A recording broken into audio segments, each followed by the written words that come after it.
खुलुमबाय बेयो बड'लेण्ड इंखं टेलिभिजन दिनै 25 डिसेम्बर 2022 रबिबार खालि सानसेनि बरादखौ नोंथांमोननि खाथियाव लाबोदों आं सदानन्द दैमारिया।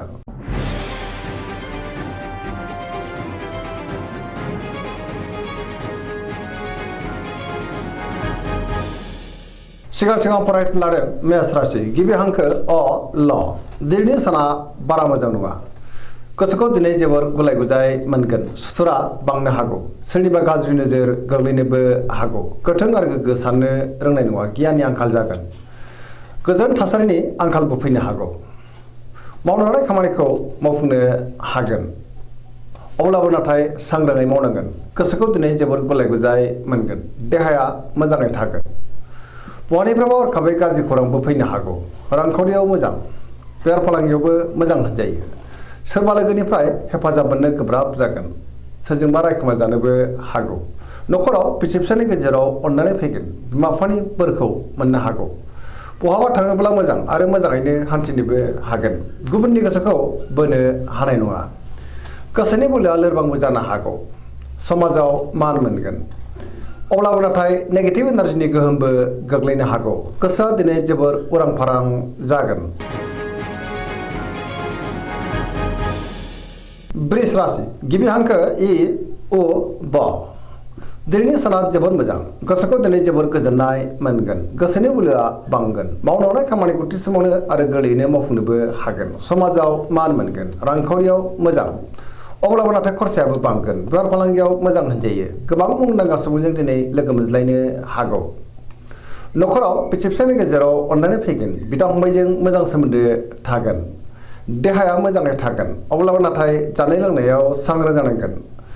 गुबुननिफ्राय थोजासे हेफाजाब मोननो हागौ। सोरबा लोगोनि अनसायनायखौ मोननो हागोन। सोरजोंबा बाख्नायजानानै गोसोआ दिनै जोबोर खुसि जागोन। गोसोनि साननायफ्रा मोगथाङाव जाफुंनोबो हागौ। बहाबा हान्थियोब्ला दिनै जोबोर मोजां आरो मोजाङैनो हान्थिनोबो हागोन। पजिटिभ एनार्जिनि गोहोम गोग्लैनो हागौ। मिथुन राशि गिबि हांखो क स दिनैनि साना मोजां आरो गाज्रिनि गेजेरजों बाबेनलांगोन। माबा मोनसे गाज्रि खौरां फैनोबो हागौ।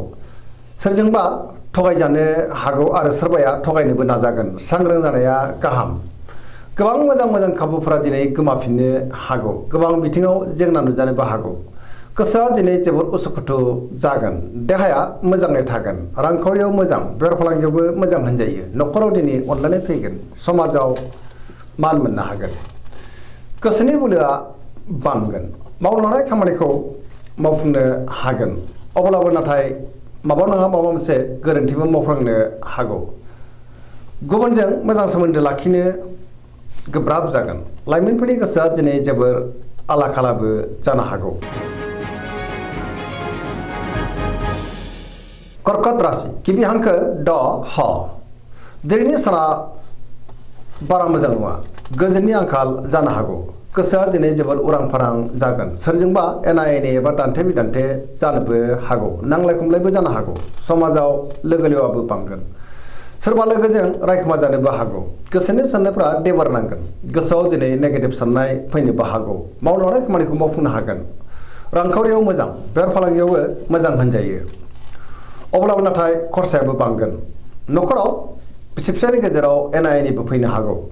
गोसोनि साननायफ्रा गोरोबलायाबो जानो हागौ। देहाया मोजाङै थागोन। अब्लाबो नाथाय जानाय लोंनायाव सांग्रां जानांगोन।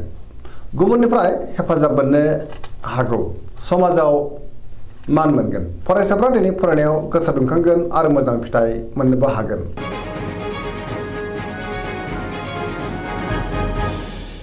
सिंह राशि गिबि हांखो म ट दिनैनि साना जोबोर मोजां। सोरनिबा अननाय मोननो हागौ।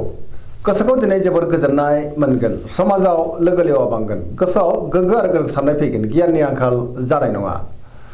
मावनो लानाय खामानिखौ थि समावनो मावफुंनो हागोन। सिगांनि बबेबा आद्रा खामानियाबो दिनै मावफुंजानो हागौ। सोरजोंबा बाख्नाय जागोन। सोरबा लोगोनिफ्राय थोजासे हेफाजाबखौ मोननो हागौ। बहाबा थाङोब्ला दिनै जोबोर मोजां आरो मोजाङैनो हान्थिनोबो हागोन। रांखावरियाव मोजां। आयाबो दिनै बांनो हागौ। बेफार फालांगियावबो जोबोर मोजां मुलाम्फा मोनगोन। गोसोनि साननायखौ गुबुननो फोरमायनोबो हागोन। न'खराव दिनै अनलायनाय फैगोन। समाजाव बयजोंबो मान होजागोन। गुबुननि गोसोखौ गोरलैयैनो बोनो हागोन। देहाया मोजाङै थागोन। मावनो हानाय खामानिखौ थि समावनो आरो गोरलैयैनो मावफुंनो हानानै गोसोआ दिनै जोबोर खुसि जागोन। पजिटिभ एनार्जिनि गोहोम गोग्लैनोबो हागौ।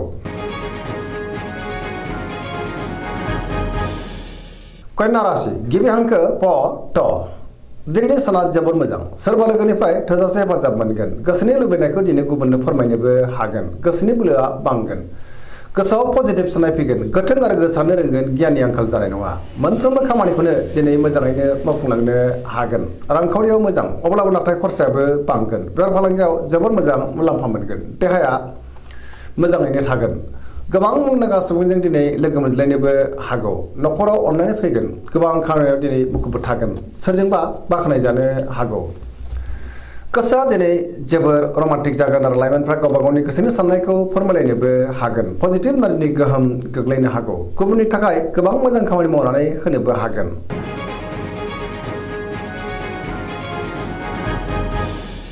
तुला राशि गिबि हांखो र ट दिनैनि साना बारा मोजां नङा। गोजोननि आंखाल फैनो हागौ।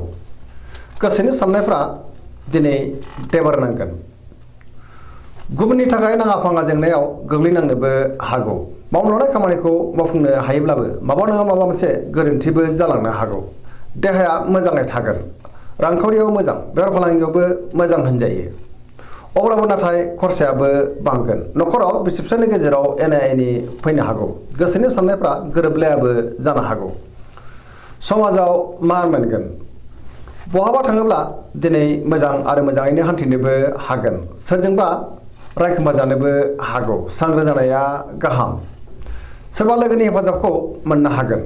गोदान खामानियाव आखाइ होजेननो हानाय नङा। सेंग्रा सिख्लाफ्रा जोबोर आला खाला जागोन आरो नेगेटिभ एनार्जिनि गोहोमबो गोग्लैनो हागौ।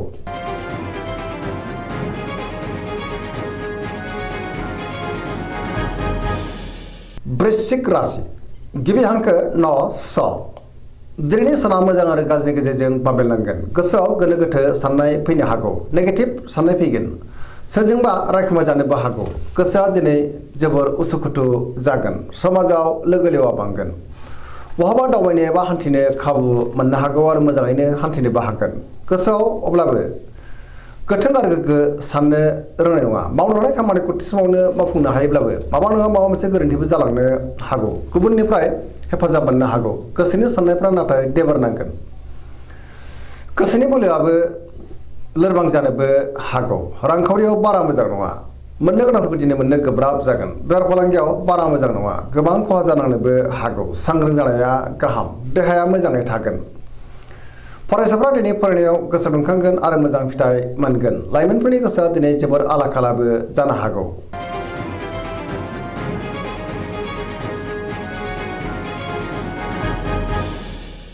धनु राशि गिबि हांखो ढ फ भ दिनैनि साना जोबोर मोजां। गोसोआव जोबोर गोजोननाय फैगोन। बयजोंबो गोरोबनो रोंगोन। हरखाबै माबा मोनसे मोजां खौरां फैनोबो हागौ। गोथों आरो गोग्गो साननो रोंगोन। गियाननि आंखाल जानाय नङा। मावनो हानाय खामानिखौ थि समावनो मावफुंनो हागोन। सिगांनि बबेबा आद्रा खामानियाबो दिनै मावफुंजानो हागौ। गोसोनि साननायफ्रा जाफुंनोबो हागौ। रांखावरियाव मोजां, अब्लाबो नाथाय खरसायाबो बांगोन। बेफार फालांगियाव जोबोर मोजां मुलाम्फा मोनगोन। समाजाव दिनै मान मोनगोन। देहाया मोजाङै थागोन। न'खराव अननानै फैगोन। बिमा बिफानि अननाय आरोफोरखौ दिनै मोननो हागौ। बिसि फिसायनि गेजेराव मोजां सोमोन्दो थागोन। बहाबा दावबायनो एबा हान्थिनो खाबु मोननोबो हागौ आरो मोजाङैनो हान्थिनोबो हागोन। लाइमोनफ्रा जोबोर रमान्टिक जागोन आरो गावबा गावनि गोसोनि साननायखौ फोरमायलायनोबो हागोन। पजिटिभ एनार्जिनि गोहोमबो गोग्लैनो हागौ। धोरोमारि बिथिङावबो दिनै गोसो दुंखांगोन।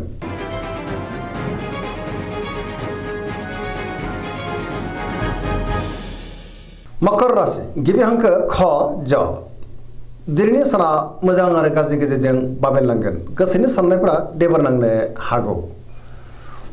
लुबैनायखौ मोनाबो जानो हागौ। गोसोआव दिनै मानिबा जिंगा फैनोबो हागौ। मावनो हानाय खामानिखौ थि समावनो मावफुंनो गोब्राब जागोन। माबा नङा माबा मोनसे गाज्रि खौरां फैनोबो हागौ। रांखावरियाव बारा मोजां नङा। आयनिख्रुइ दिनै खरसायासो बांसिन जानोबो हागौ। मोननो गोनांफोरखौबो दिनै मोननो गोब्राब जागोन। बेफार फालांगियाव गोबां खहा जानांनो हागौ। गुबुनजों मोजां सोमोन्दो लाखिनो रोंगोन। अब्लाबो नाथाय नेगेटिभ एनार्जिनि गोहोमबो गोग्लैनो हागौ। मावनो हानाय खामानिखौ मावफुंनो गोब्राब जानो हागौ। न'खराव अननानै फैगोन।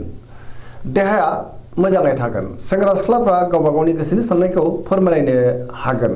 अब्लाबो नाथाय नेगेटिभ एनार्जिनि गोहोम गोग्लैनोबो हागौ।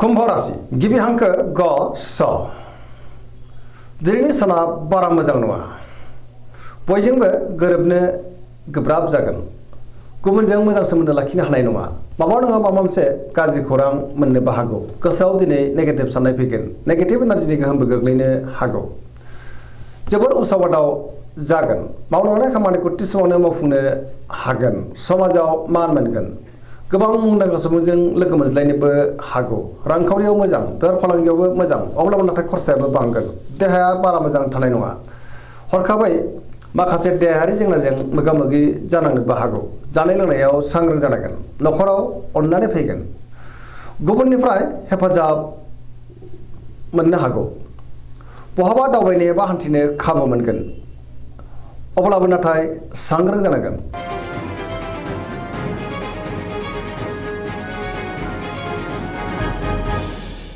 मीन राशि गिबि हांखो ड स दिनैनि साना मोजां आरो गाज्रिनि गेजेरजों बाबेलनांगोन बयजोंबो गोरोबनो रोङाबो जानो हागौ गोजोन आरो गाहाम थासारि मोननो हानाय नङा गोसोखौ दिनै जोबोर उसुखुथुबो मोननो हागौ गोबां जेंनाजों मोगा-मोगि जानांनोबो हागौ गोसोआव नेगेटिभ साननाय फैगोन गोसोनि बोलोआ लोरबांबो जानो हागौ गावनि गोसोनि साननायखौ गुबुननो फोरमायनो हागोन देहाया मोजाङै थागोन अब्लाबो नाथाय जानाय लोंनायाव सांग्रां जानाया गाहाम रांखावरियाव मोजां बेफार फालांगियावबो मोजां होनजायो आयाबो दिनै बांनोबो हागौ न'खराव बिसि-फिसायनि गेजेराव अननानै फैगोन बिदा-फंबायजों मोजां सोमोन्दो थागोन लाइमोनफोरनि गोसोआ दिनै जोबोर रमान्टिकबो जागोन आरो गावबा गावनि गोसोनि साननायखौ फोरमायलायनो हागोन गोसोनि साननायफ्रा अब्लाबो नाथाय देबोर नांनो हागौ सांग्रां जानाया गाहाम दिनैनि राशि फरायनाया एसेनोसै जोबनायाव बेखौनो खावलायो जाहाथे नोंथांमोना सानफ्रामबो जोंनि बे बड'लेण्ड इंखं टेलिभिजनखौ नायबाय थायो आरो साबस्क्राइब खालामो लोगोसे लाइक खालामो आरो शेयार खालामो एसेनोसै गोजोन्थों।